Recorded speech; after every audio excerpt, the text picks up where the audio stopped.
महाभारत की कहानी में ऐसा बहुत कुछ हुआ जिसकी कल्पना कर पाना भी मुमकिन नहीं था।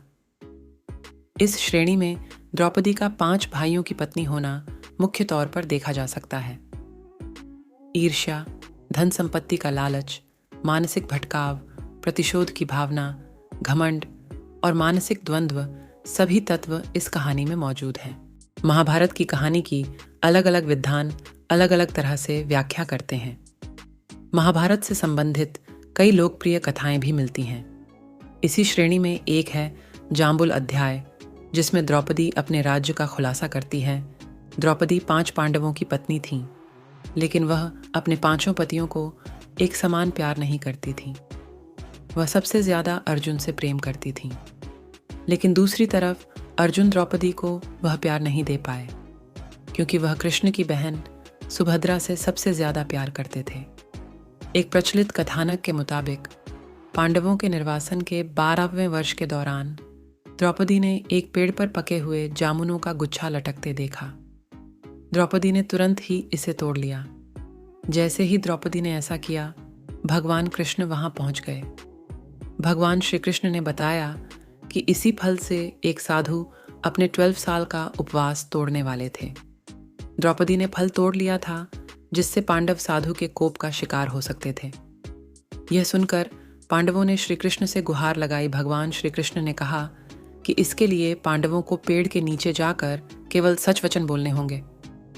भगवान कृष्ण ने फल को पेड़ के नीचे रख दिया और कहा कि अब हर किसी को अपने सारे राज्य खोलने होंगे।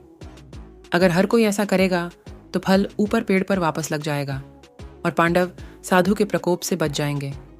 सबसे पहले श्री कृष्ण ने युधिष्ठिर को बुलाया।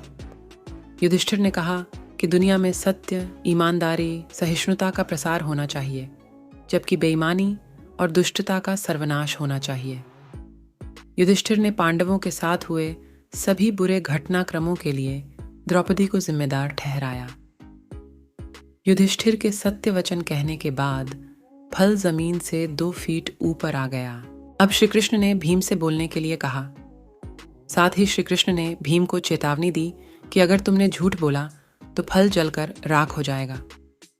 भीम ने सबके सामने स्वीकार किया कि खाना, लड़ाई, नींद और सेक्स के प्रति उसकी आसक्ति कभी कम नहीं होती है। भीम ने कहा कि वह धृतराष्ट्र के सभी पुत्रों को मार देंगे। युधिष्ठिर के प्रति उसके मन में बहुत श्रद्धा है, लेकिन जो भी उसके गधे का अपमान करेगा वह उसे मृत्यु के घाट उतार देगा।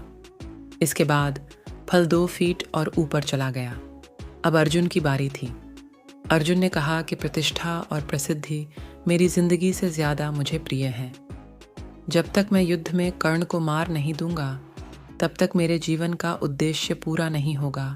मैं इसके लिए कोई भी तरीका अपनाऊंगा, चाहे वह धर्म विरुद्ध ही क्यों ना हो। अर्जुन ने भी कुछ नहीं छिपाया। अर्जुन के बाद नकुल और सहदेव ने भी कोई रहस्य न छिपाते हुए सब सच सच कह दिया। अब केवल द्रौपदी बची थी। द्रौपदी ने कहा कि मेरे 5 पति मेरी 5 ज्ञानेंद्रियों, आंख, कान, नाक, मुंह और शरीर की तरह हैं। मेरे 5 पति हैं, लेकिन मैं उन सभी के दुर्भाग्य का कारण हूँ। मैं शिक्षित होने के बावजूद बिना सोच विचार कर किए गए अपने कार्यों के लिए पछता रही हूँ। लेकिन द्रौपदी के यह सब बोलने के बाद भी फल ऊपर नहीं गया। तब श्री कृष्ण ने कहा कि द्रौपदी कोई रहस्य छिपा रही है। तब द्रौपदी ने अपने पतियों की तरफ देखते हुए कहा, मैं आप 5 से प्यार करती हूँ, लेकिन मैं किसी 6वें पुरुष से भी प्यार करती हूँ। मैं कर्ण से प्यार करती हूँ। जाति की वजह से उससे विवाह नहीं करने का मुझे अब पछतावा होता है। अगर मैंने कर्ण से विवाह किया होता तो शायद मुझे इतने दुख नहीं झेलने पड़ते। तब शायद मुझे इस तरह के कड़वे अनुभवों से होकर नहीं गुजरना पड़ता। यह सुनकर 5 पांडव हैरान रह गए, लेकिन किसी ने कुछ कहा नहीं।